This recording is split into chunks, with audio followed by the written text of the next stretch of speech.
Welcome back, everybody. This is Buddy Blackford, and we're going to keep continuing the animation process here.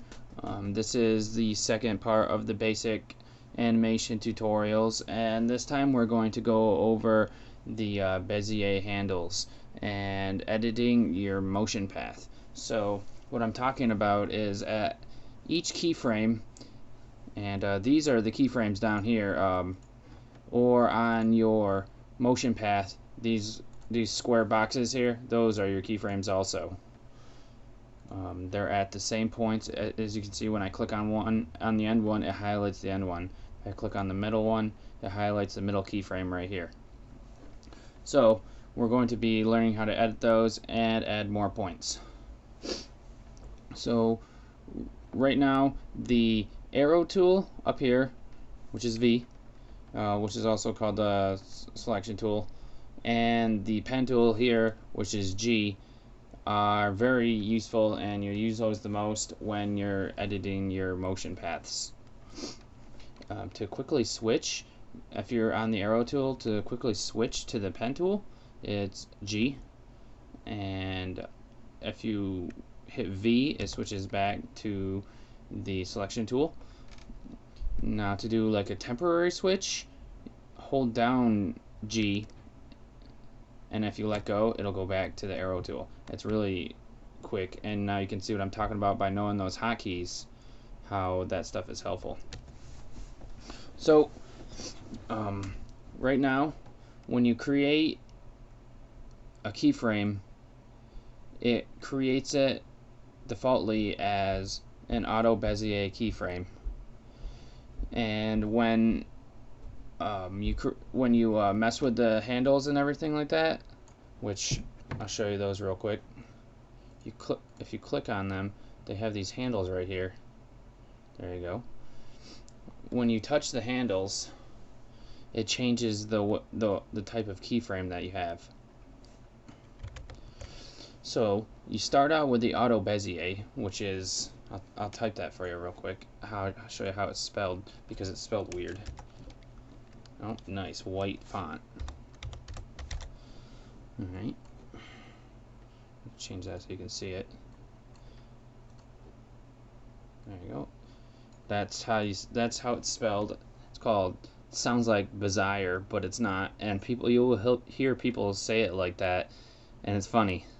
But don't ever say Bezier. Always say Bezier, else you'll get made fun of probably. That's kind of like a little joke in the industry. So click back on your layer there, and let's see, it's on the auto Bezier now. Now if you select a point and rotate the handles, you'll go to what's called a continuous Bezier, and that's just what it's called when you move the handles. You can move them in and out, or you can twirl them like this.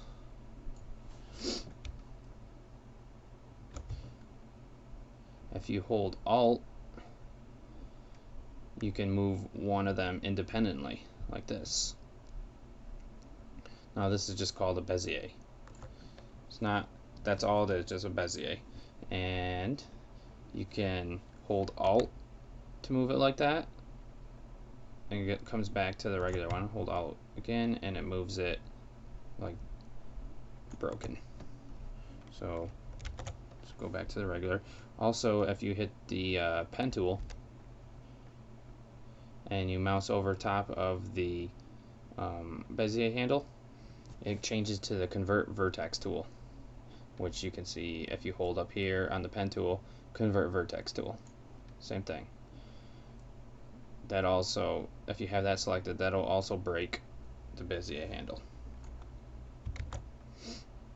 There's also another type of handle. It's called linear. So if you have the convert vertex tool on and you click right here on the actual keyframe point, it makes hard straight lines and angles.